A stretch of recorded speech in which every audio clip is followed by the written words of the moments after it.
E a gente vai continuar falando sobre esse assunto, né? Assunto de dor que toca a vida de muita gente. A gente viu essa situação, esses relatos difíceis, né, na cidade de Picos. E aqui em Teresina também nós fomos conhecer duas histórias, dois casos de pessoas em diferentes cidades e idades, mas que enfrentam essa mesma luta, à espera de um órgão que seja doado para terem as vidas salvas. Hernande é paciente renal crônico há 13 anos. 3 vezes por semana faz hemodiálise, mas apenas no mês passado teve seu nome incluído na fila de transplantes. Hoje, aos 39 anos, aguarda com ansiedade a oportunidade de levar uma vida sem as dificuldades impostas pela condição. Para mim, que entrei agora, né, não tenho muitas informações. Só sei que foi feita a coleta do sangue, tá lá e disse que eu tô na fila. E não sei nem qual é a minha posição, porque não falaram. Tipo, você está na posição de número tal, não foi dito para mim. O ex-pizzaiolo faz parte de uma estatística preocupante, o de pessoas à espera por um transplante no estado. De acordo com a central responsável por essa regulação, atualmente 500 pessoas aguardam um novo rim. Segundo a associação que representa esses pacientes, o Hospital Getúlio Vargas está sem condições de realizar o procedimento por falta de insumos. Nos últimos dias, até aconteceram as doações, mas os órgãos tiveram que ser enviados para outros estados por causa da situação. Estamos enfrentando um problema com relação à descontinuidade dos transplantes no estado do Piauí por conta de uma falta de um medicamento que é essencial para a realização do procedimento. A Secretaria de Saúde já deu suas explicações, mas que não justifica, né, a descontinuidade, tendo em vista que em outros estados os transplantes continuam acontecendo.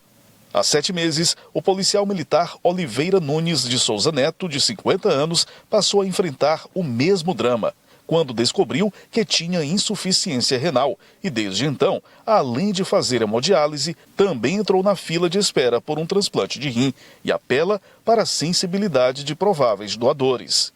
Se tiver algum doador, um amigo, um parente, que seja compatível comigo e que tenha coragem de fazer essa doação, eu estou na espera e só tenho a agradecer. O estado do Piauí faz apenas 2 tipos de transplantes, de córneas e rins. Os demais casos são atendidos em outras regiões. Quem convive com a doença renal relata que as dificuldades vão além do tratamento. Muitas vezes, essas pessoas sofrem discriminação quando fazem, por exemplo, o uso de caixas preferenciais. E aí na fila a gente fica passando por essas situações de constrangimento. Mesmo usando a carteirinha da associação, as pessoas ainda chegam a duvidar. Já fui xingado, inclusive até em filas, com nomes horríveis, onde eu até cheguei a me alterar, né? Fiquei nervoso com aquele constrangimento. E não é fácil, não só eu com a minha aparência de novo, mas pessoas que aparentam ter 50 anos também são julgadas na fila também. Uma vida de muitas limitações, de muitas dificuldades, de muitas restrições, né? Os pacientes renais que precisam, que dependem da máquina para sobreviver, né? Da filtragem do sangue através da máquina, já que os rins não funcionam e ainda tem que passar por situações humilhantes como essa. Mas a gente vai conversar agora aqui no estúdio com o coordenador da Organização de Procura de Órgãos da Central de Transplantes do Piauí, o médico nefrologista, o Dr. Ricardo Mangueira. Dr. Ricardo, boa noite. Obrigada. Por aceitar o nosso convite. Boa noite, Nádia. Bom, doutor Ricardo, a gente sabe que muitas vezes são muitas etapas a serem cumpridas para a captação dos órgãos e uma das primeiras é justamente preparar as equipes que estão dentro dos hospitais, médicos inclusive, para ter esse contato com os possíveis familiares dos doadores, né? Isso, o trabalho da OPO é fazer com que todas as famílias tenham a oportunidade de doar órgãos. E para que isso aconteça, a gente tem um núcleo que funciona no HGV, mas que faz visitas a todos os hospitais de Teresina. E também nós temos comissões intra-hospitalares de doações de órgãos e tecidos, são as CIDOTs. E temos no HUT, na Unimed, no São Marcos, no HU. Então, são pessoas que trabalham em parceria com a gente, enfermeiros, médicos do próprio hospital, que tentam tirar as dúvidas dos médicos, acolher as famílias para que esse processo, para que a decisão de doação de órgãos seja, digamos assim, de uma maneira menos dolorosa ou mais harmoniosa possível. Bom, doutor, o senhor falava sobre essa preparação. A gente tem aqui, dentro do ambiente hospitalar, vários profissionais que lidam com as famílias e dentro dos centros cirúrgicos ou dentro dos ambientes de UTI, porque a gente está falando aqui de transplante, porque no transplante renal a gente pode falar também no transplante intervivo, né? Que aí é uma outra situação quando se encontra um doador compatível e segue com os exames todos. Mas naqueles casos onde a gente registra a morte cerebral, morte encefálica, e aí começa uma corrida contra o tempo para que esses órgãos, a partir do acolhimento da família e o desejo de doação da pessoa seja respeitado, para que esses órgãos consigam ser captados e entregues aos doadores com a máxima qualidade possível, né? Isso, a manutenção do potencial doador, a manutenção do doador, ela é difícil e ela é feita por médicos intensivistas, né? A gente faz todo o treinamento através do CFM com vários médicos, capacitando vários para que façam o diagnóstico e também a manutenção. Em relação ao acolhimento, é sempre feito também com os médicos e as enfermeiras da OPO, juntamente também com assistentes sociais em todos os hospitais. Quais são os transplantes que são realizados aqui no Piauí? A gente falava ali sobre rins e córneas. Esses órgãos são, então, captados aqui e também são transplantados para pacientes aqui mesmo do Piauí?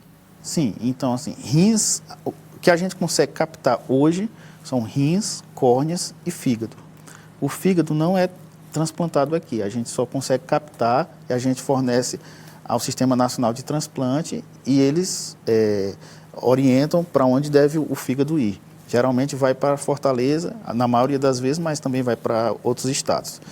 E as córneas e os rins a gente consegue fazer o transplante aqui. Eventualmente, como a telespectadora, a entrevistada falou, eventualmente falta algum insumo ou falta algum medicamento para que haja o transplante de rim e o rim também é disponibilizado para fora em algumas situações. E aí tem, no caso do fígado que vai para fora, tem toda uma questão de logística, né? Porque tem um prazo, né, para ser transplantado. O fígado, idealmente que ele seja transplantado em até 6 horas.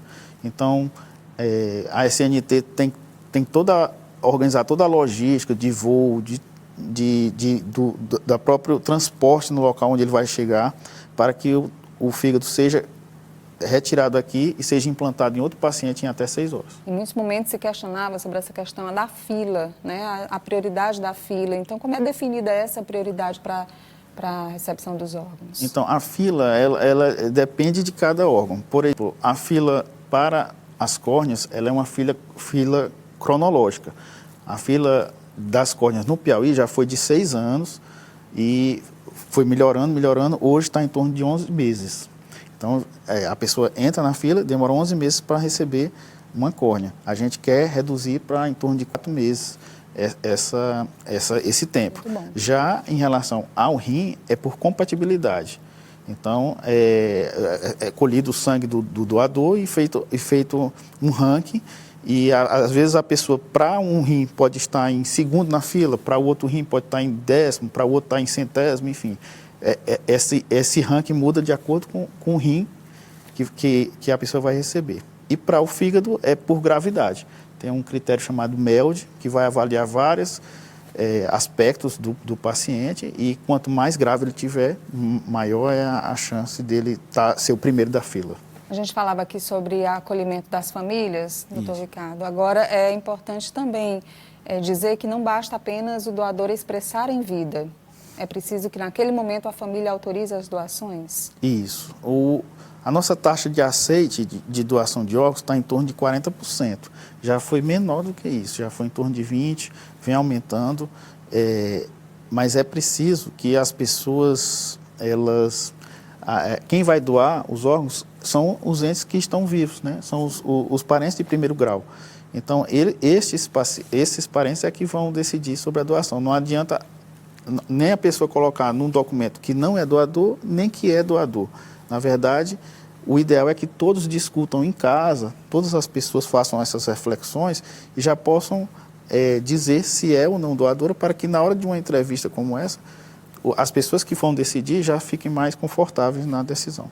É isso mesmo. E a gente, conversando aqui com o Dr. Ricardo, né, lembra para vocês que na sexta-feira nós noticiamos uma perda aqui do Grupo Cidade Verde, de uma colega nossa do Grupo Cidade Verde, trabalhou muito tempo aqui com a gente, e o Leonardo Braga, que morreu aos 45 anos, vítima de um AVC hemorrágico. A família autorizou a doação de vários órgãos do Leonardo, foram captados os rins, as córneas e o fígado, que foi para outro estado. E isso porque em vida o Leonardo manifestou esse desejo de ser doador de órgãos, né? E a Eudina, a esposa, nas conversas que foram feitas, nos inúmeros testes para se verificar a morte encefálica do Leonardo e nas conversas com a família, houve a autorização. Então, o Leonardo vive aí em pelo menos 5 pessoas? Exatamente. A gente pode deixar algo além da saudade, né? A gente pode deixar a vida para outras pessoas. Obrigada, doutor Ricardo. Obrigado, pela Nádia. presença aqui, tá bom? Tá bom, Uma ótima obrigado. noite para o Eu senhor. agradeço.